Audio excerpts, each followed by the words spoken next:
You ever seen a symbol that doesn't exist?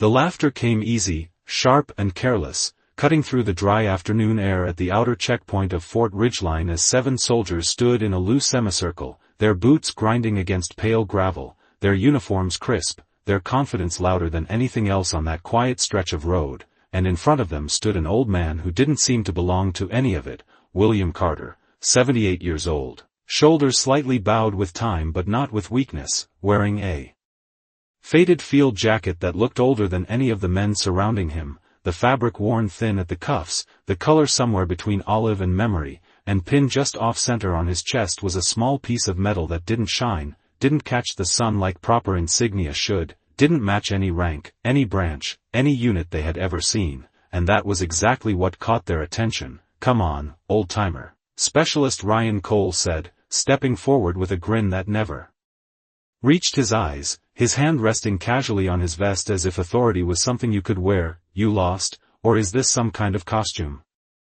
A couple of the others chuckled, one of them already lifting his phone just enough to frame the moment, not openly recording, not yet, but ready, always ready, because moments like this were entertainment, and the old man didn't answer right away, his gaze steady, pale blue eyes moving from one face to another as if measuring something none of them could see, and that silence, that refusal to react, only made the tension tighten, like a wire pulled too far. "Hey, I'm talking to you," another soldier added, younger, voice edged with impatience, pointing at the insignia with 2 fingers. "What unit is that supposed to be?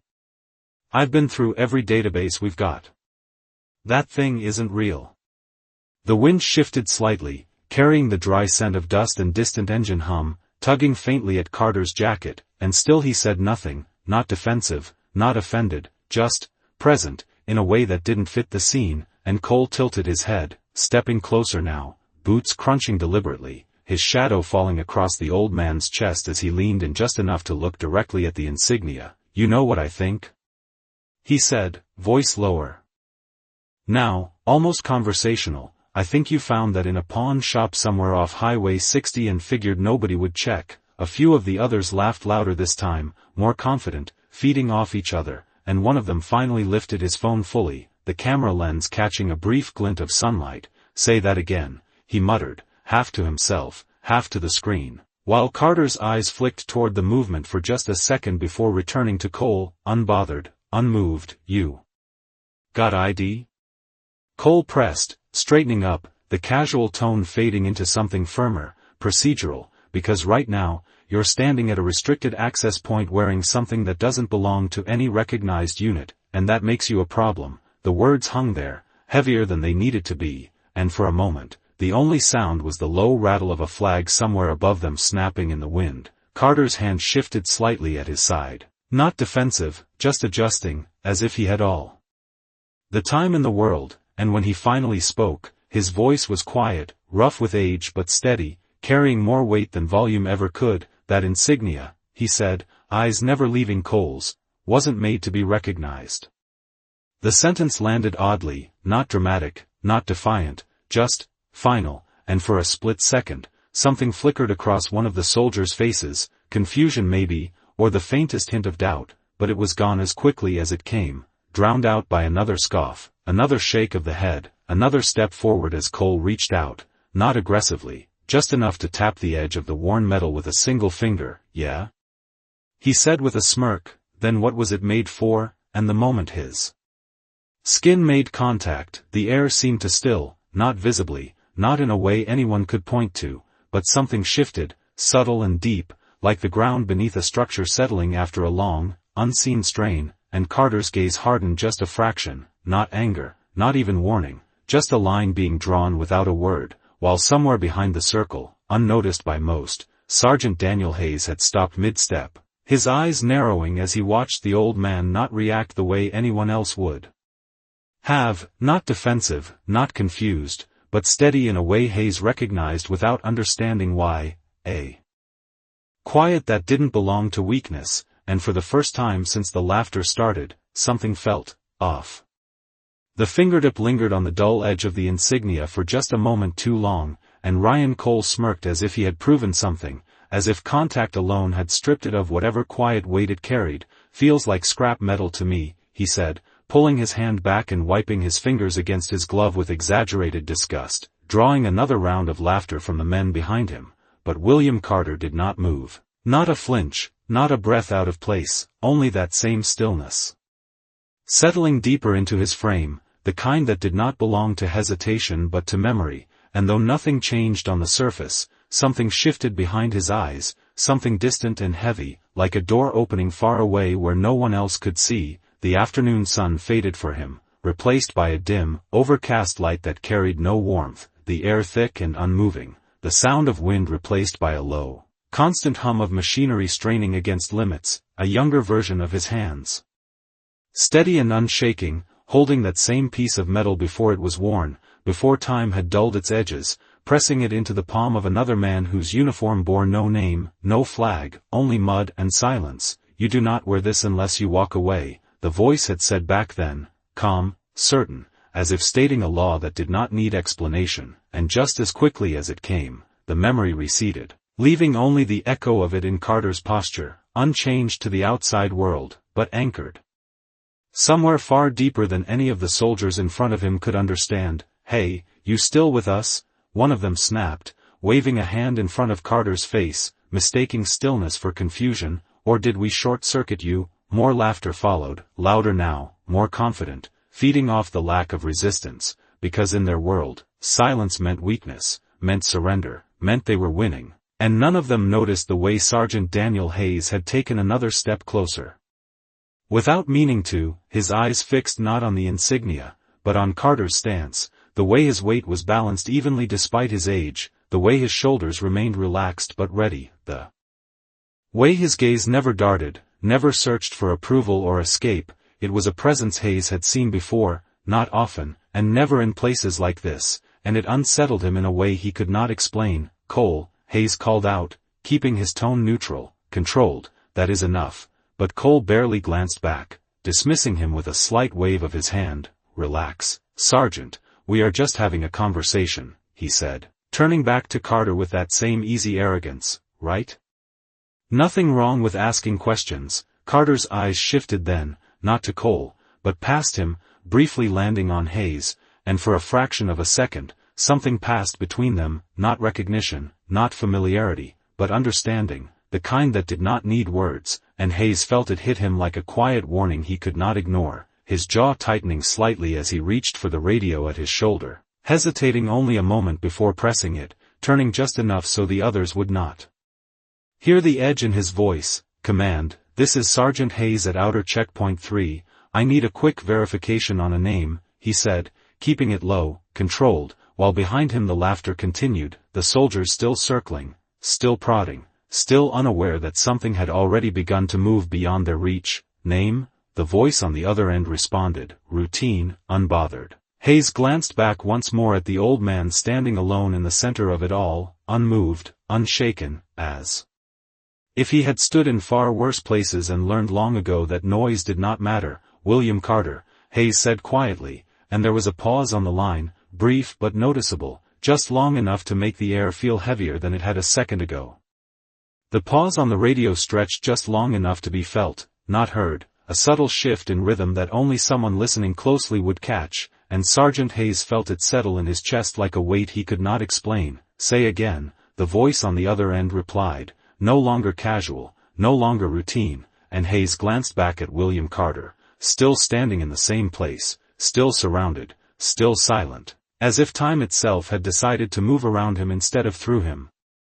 "William Carter," Hayes repeated, slower this time, more deliberate, and another pause followed, longer now, filled with something unspoken, something that did not belong to standard protocol. Behind him the laughter had not stopped.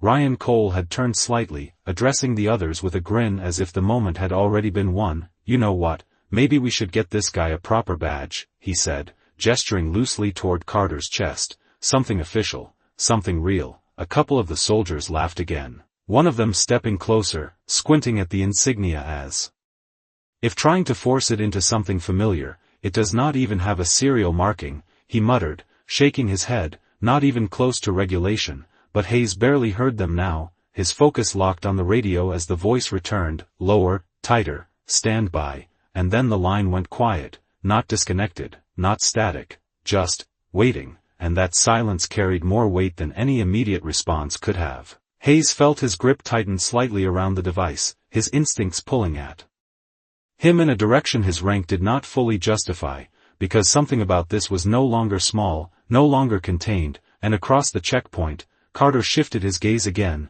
not toward the soldiers, not toward the insignia, but toward the horizon beyond the gate, where heat shimmered faintly above the asphalt road stretching out for miles, his expression unchanged, but his presence somehow heavier, as if the space around him had begun to recognize something the others still refused to see. "You hearing this guy?" one of the soldiers said, nudging Cole lightly. "He thinks that thing means something." Cole chuckled, shaking his head. "Everybody thinks their story matters," he replied, his tone dismissive, confident, rooted in a world where authority came from rank and recognition, not from silence and memory, and he took another step closer, just inside what most would consider personal space. "Last chance," he said, voice dropping slightly, more serious now. "You either tell us what that is, or you turn around and walk out of here." The demand hung in the air, clear and simple, a line drawn in front of a man who had already crossed lines none of them could imagine, and Carter finally looked directly at him again, those pale blue eyes steady, unreadable, and for a brief second, Cole hesitated without knowing why, something in that gaze not matching the script he expected, not reacting the way it should, but the moment passed, overridden by pride, by the presence of his team, by the certainty that came from never having been wrong in a situation like this. "I am not here for you," Carter said quietly, the words measured, calm, carrying no challenge, no explanation, just truth, and Hayes felt that sentence land harder than anything else that had been said so far, because it did not belong to defiance. It belonged to something far beyond it. The radio in his hand crackled again.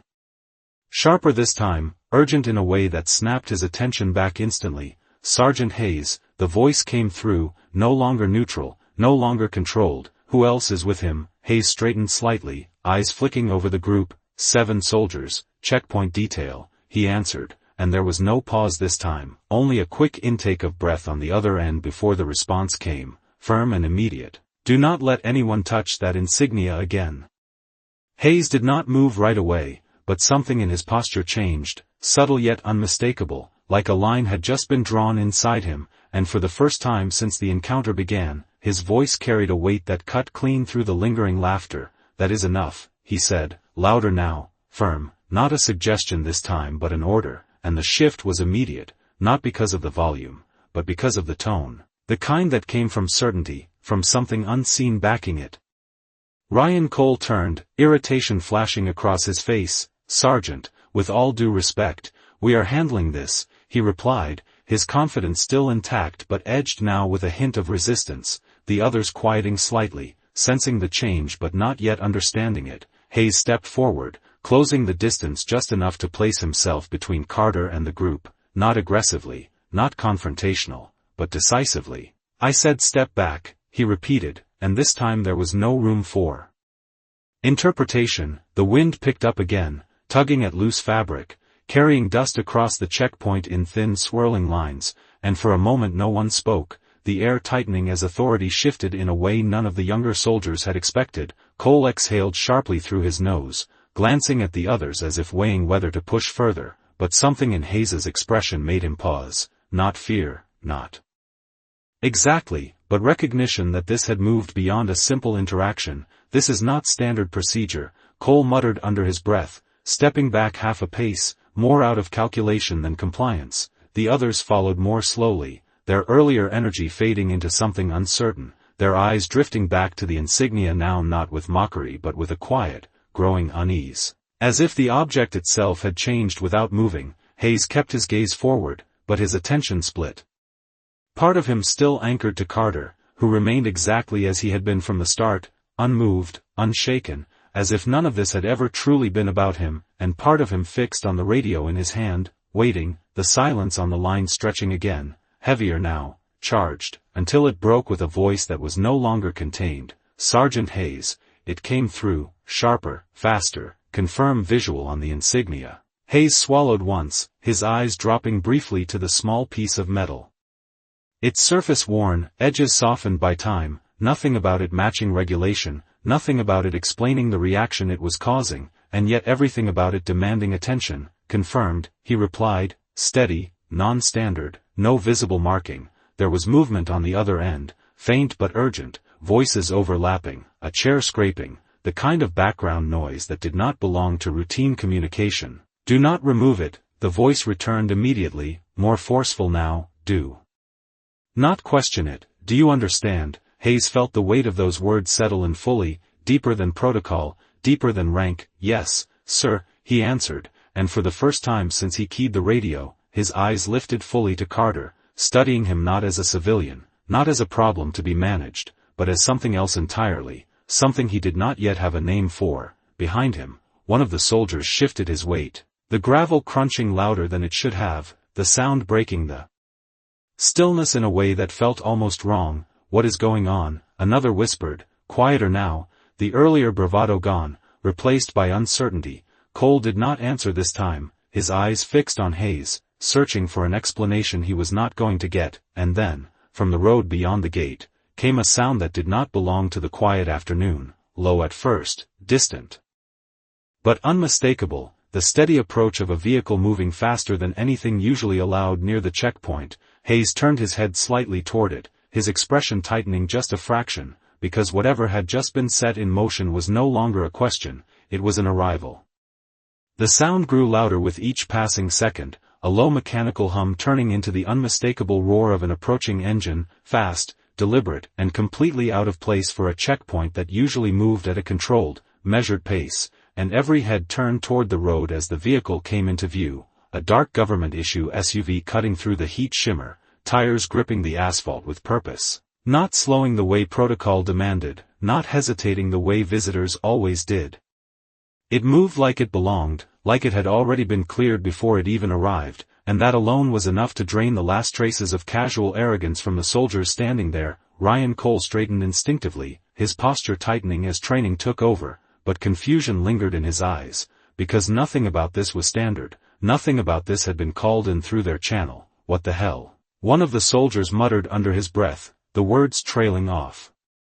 As the vehicle closed the distance, gravel crunching sharply as it pulled up just short of the gate, the engine cutting off with a final decisive rumble that seemed to echo in the silence that followed. No one moved for a moment, as if the entire checkpoint had been paused, waiting, watching, the air thick with anticipation that none of them could explain. Hayes lowered his radio slightly but did not release it, his attention fixed on the vehicle as the driver's side door opened with controlled precision, not rushed, not hesitant, just exact, and a man stepped out, his uniform immaculate, his presence carrying a weight that was felt before it was fully understood, the kind of authority that did not need to announce itself, that did not rely on volume or gesture, it simply existed, and demanded recognition without asking for it. The soldiers reacted almost immediately, boots shifting, shoulders straightening, conversations dying mid-breath as instinct overrode uncertainty, because even before they consciously registered rank,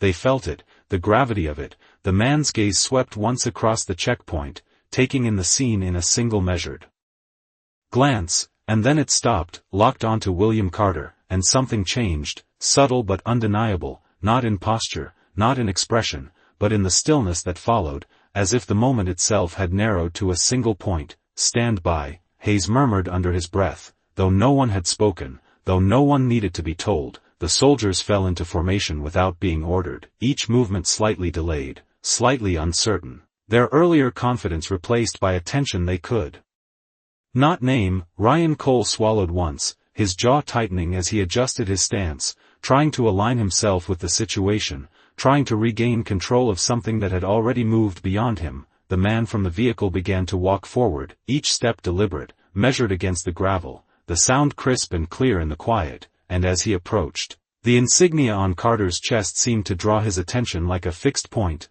unmissable, unavoidable. Hayes felt his pulse pick up slightly, not from fear, but from the realization that whatever was about to happen had already been decided long before any of them spoke. The distance closed, step by step, until the man stood just a few feet away from Carter, close enough now that the details were undeniable, the rank, the insignia, the presence that carried decades of command. And yet none of that seemed to matter in this moment as much as the silence that settled between the two men, one standing in a perfectly pressed uniform, the other in a worn jacket that had seen more years than most careers, and neither of them spoke, not yet. The wind moved again, brushing lightly against Carter's shoulder, shifting the edge of the Insignia just enough to catch a dull flicker of light, and in that small movement, something unseen seemed to align. The soldiers held their breath without realizing it, waiting, watching, because whatever came next was no longer a question of authority, it was something else entirely. The silence did not break, it deepened, stretching across the checkpoint like a held breath that no one dared release, and the man who had stepped out of the vehicle stood perfectly still in front of William Carter, his eyes fixed not on the worn jacket, not on the age etched into the lines of his face, but on the insignia, that small, dull piece of metal that seemed to pull all attention into itself without effort, and for a moment that felt longer than it was. Nothing moved, not the soldiers, not the wind, not even the distant hum of the bass beyond the gate, until the man's shoulders shifted almost imperceptibly, and then, with a precision that came from years of discipline rather than display, he raised his hand in a clean, deliberate motion, fingers aligned, palm angled, a salute rendered not casually, not ceremonially, but with unmistakable intent, and the effect was immediate, absolute, like a line of electricity snapping through the air. Every soldier at the checkpoint froze where they stood, their bodies reacting before their minds could catch up. Ryan Cole's breath caught mid-inhale, his eyes widening just enough to betray the shock he could not contain, because this was not how the world worked, not the one he understood, not the one where rank dictated respect and insignia followed regulation. This was something else, something that overturned the entire structure in a single silent gesture. Hayes felt it hit him just as hard, though he had been bracing for something. Even he had not expected this, not like this, not so clear, not so final, and his own posture straightened instinctively, his hand moving to mirror the salute without conscious thought, because in that moment there was no question, no hesitation, only recognition of authority being redirected in a way that rewrote everything that had come before it. And still Carter did not move immediately. He did not rush to return the gesture, did not acknowledge it with any outward display. He simply looked at the man in front of him, those same pale blue eyes steady, measuring, as if confirming something long understood rather than newly revealed, and then, slowly, without urgency, he lifted his own hand, returning the salute with equal precision, equal restraint, and the symmetry of it, quiet and controlled, carried more weight than any shouted command ever could. The soldiers behind them stood locked in place, their earlier laughter now impossible to reconcile with what they were witnessing. One of them lowered his phone without realizing he was still holding it, the device suddenly irrelevant, meaningless in the face of something that could not be captured or replayed. Cole swallowed again, harder this time, his gaze flicking between the two men as if searching for an explanation that did not exist in any training manual he had ever read. "Sir," he began, the word faltering, uncertain, but the man from the vehicle did not look at him, did not acknowledge him. His attention remained entirely on Carter, and when he finally spoke, his voice was low, controlled, carrying the kind of authority that did not need to be raised to be heard. "You should have been expected," he said, not as a question, not as a correction, but as a statement of fact, and the weight of those words settled over the checkpoint just as heavily as the salute had, because they confirmed what none of the soldiers could yet fully understand, that the man they had surrounded, questioned, and dismissed had never been out of place, not for a second, and that everything that had just happened had only revealed how far off they had been. Hayes exhaled slowly, the tension in his chest easing just enough to let him think again, to see clearly what had been there from the beginning, and behind him, the line of soldiers stood in complete silence, their posture rigid now not from routine, but from realization, because respect had not been demanded, it had been demonstrated, and there was nothing left to argue against it. No one moved after the salute ended, not immediately, as if the moment itself had pressed pause on everything around them, and the man in uniform lowered his hand with the same controlled precision, his posture unchanged, his attention still fixed on William Carter as though the rest of the checkpoint had ceased to exist. And when he spoke again, his voice carried a tone that was no longer just authority, but recognition, something deeper, something earned long before any of the soldiers standing there had ever worn a uniform. "It has been a long time, sir," he said, the final word deliberate, unmistakable, and that single word landed harder than anything that had come before it, because it rewrote the entire hierarchy in an instant. Ryan Cole felt it in the way his chest tightened, in the way his thoughts stumbled over themselves trying to reconcile what he had just witnessed. Because the structure he trusted, the one that told him who deserved respect and who did not, had just been inverted without explanation, and for the first time since the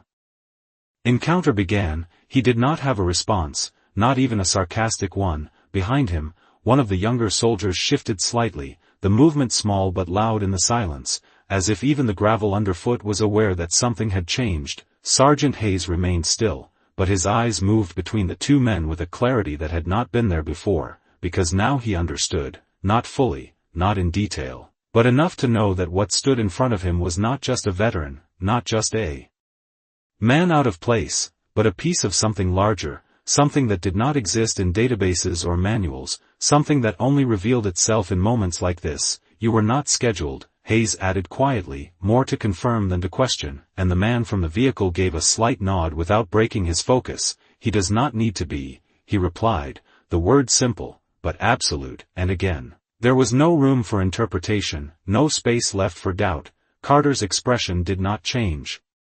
But there was a subtle shift in his gaze, not softer, not warmer, but acknowledging, as if the exchange had reached a point that required no further explanation. I did not come for ceremony, Carter said, his voice low, steady, carrying the same quiet weight it had from the beginning, and the man in uniform inclined his head slightly, understanding without needing clarification. We know, he answered, and that was it. No elaboration, no follow-up, just acceptance, as if whatever reason had brought Carter here had already been accounted for somewhere far above the level of the checkpoint, far beyond the awareness of the 7 soldiers who had tried to turn him away. Ryan Cole finally exhaled, the breath leaving him slower than it should have, his mind catching up to the reality unfolding in front of him, his earlier confidence now replaced by something far less comfortable, not fear, not exactly, but the unmistakable weight of realization. His eyes dropped briefly to the insignia. Again, that same piece of metal he had dismissed minutes ago, and now it looked different, not because it had changed, but because because the context around it had shifted in a way he could not ignore. One of the soldiers behind him straightened further, instinct taking over, aligning posture with what the moment demanded.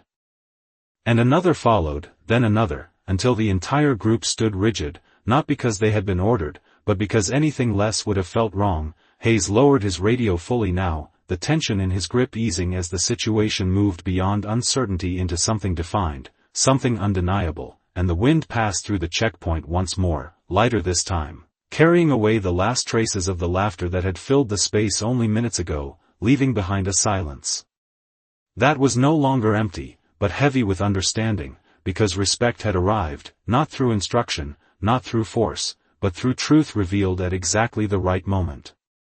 The weight of the moment did not fade, it settled, deeper and more permanent, like something being etched into the space itself, and for a few seconds no one spoke, not because they were unsure what to say, but because anything said would have felt smaller than what had already happened. The man in uniform finally shifted his stance slightly, turning just enough to address the checkpoint without breaking the quiet authority that now filled it. Sergeant Hayes, he said, and Hayes responded instantly, sir, his voice firm, aligned, no hesitation left in it.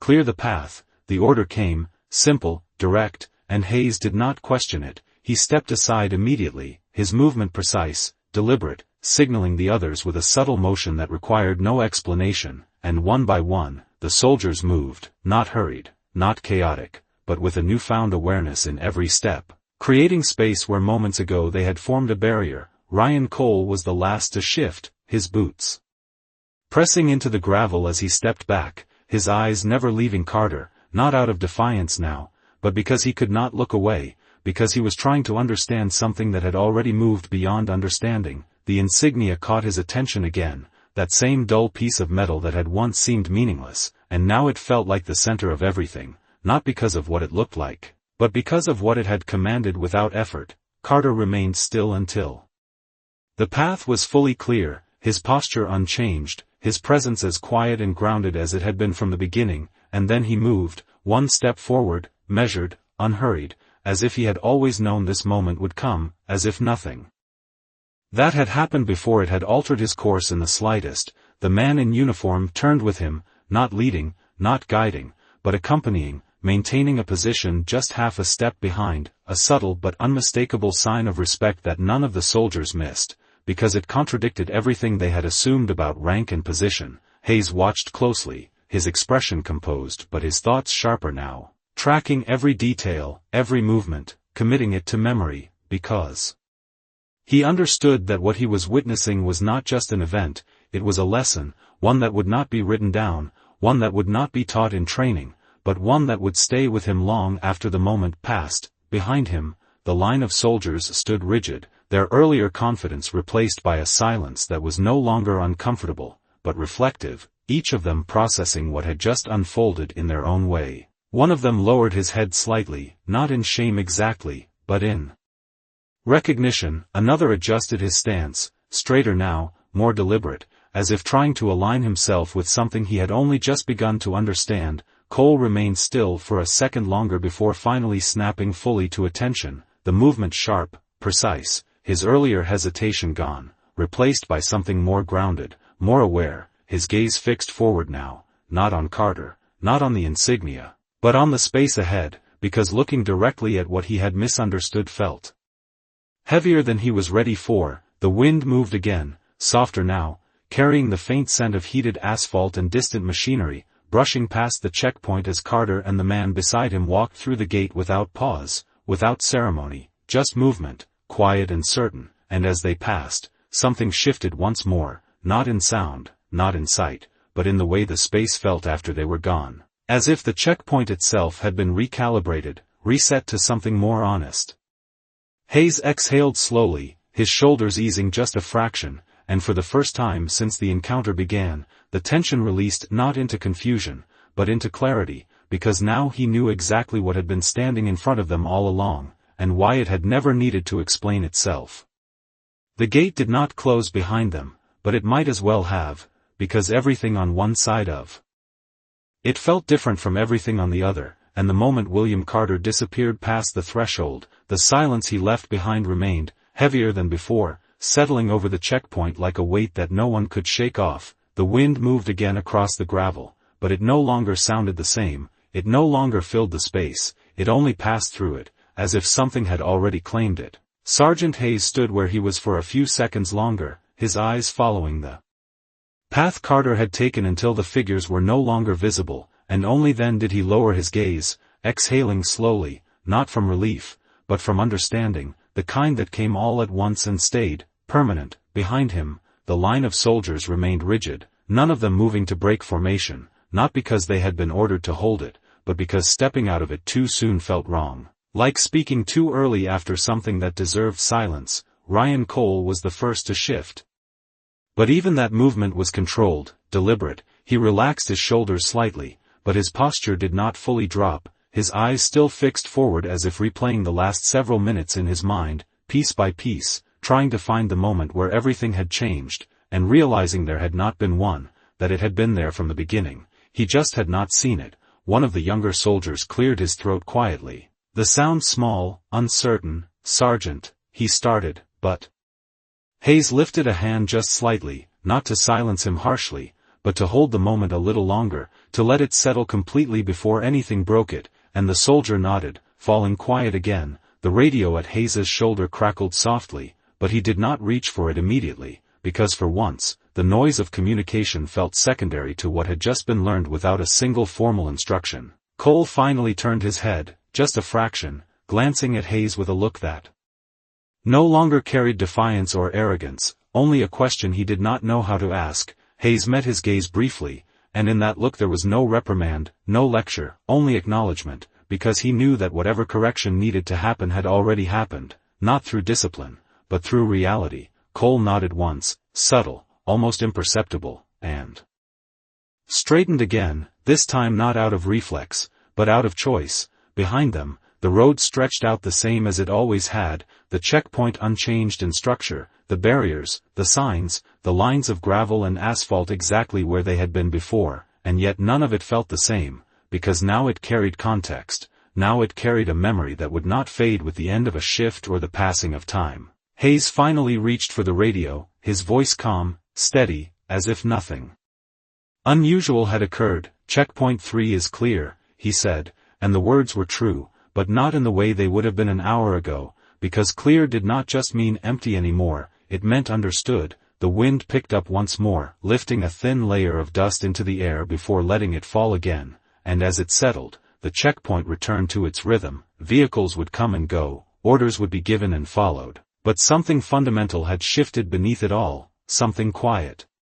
Something lasting, because every one of them now knew that not every mark of service could be read, not every symbol needed recognition to carry meaning, and not every man who stood alone at a gate was waiting to be let in. Some had already earned the right to walk through long before anyone thought to stop them, and the lesson remained, unspoken but unmistakable, carried in the silence that followed them long after the moment had passed. That respect is not assigned by rank or confirmed by records, it is revealed in the rare moments when truth stands still long enough for others to finally see it.